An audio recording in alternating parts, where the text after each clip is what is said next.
कपिल जी बोले, कहो माता क्या पूछना है? कि निर्विन्ना नितराम भूमन असद इंद्रिय तर्षणा ये संभाव्यमानेन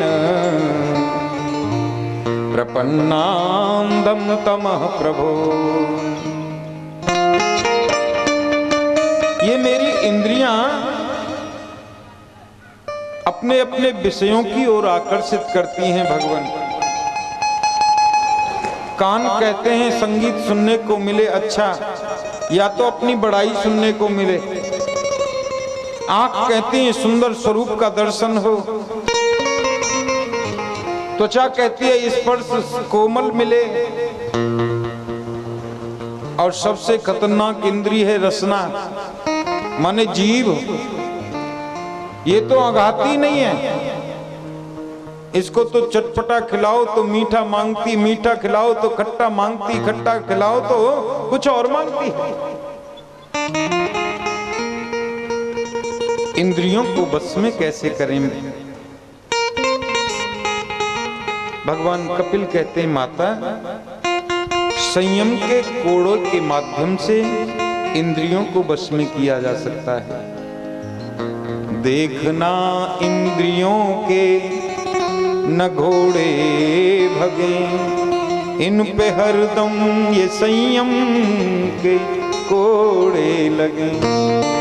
मन के रथ को सुमार्ग लगाते चलो, कृष्ण गोविंद गोपाल गाते चलो। संयम के द्वारा इंद्रियों को बस में किया जा सकता है।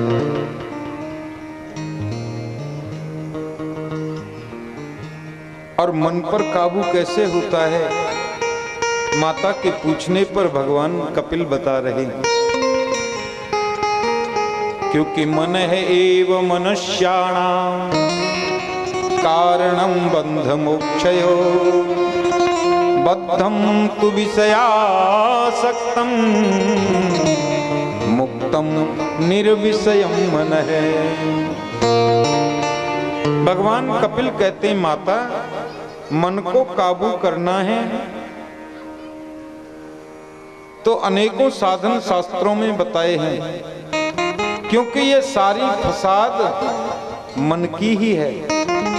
माता ने पूछा था, प्रश्न किया था कि मुक्ति किसकी होती है, शरीर की होती है या मन की होती है या आत्मा की होती है? तो भगवान कपिल कहते हैं, माता शरीर की कभी कोई मुक्ति नहीं होती।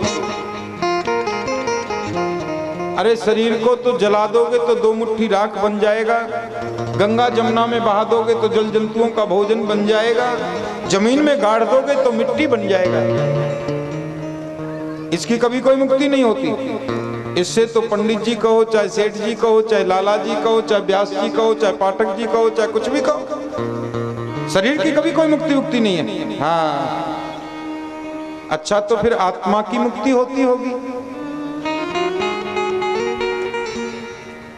कपिल भगवान कहते हैं, माता जिसको बंधन ही नहीं है उसकी मुक्ति कैसे?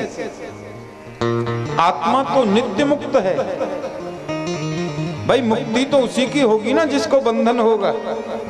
आत्मा को बंधन है ही नहीं।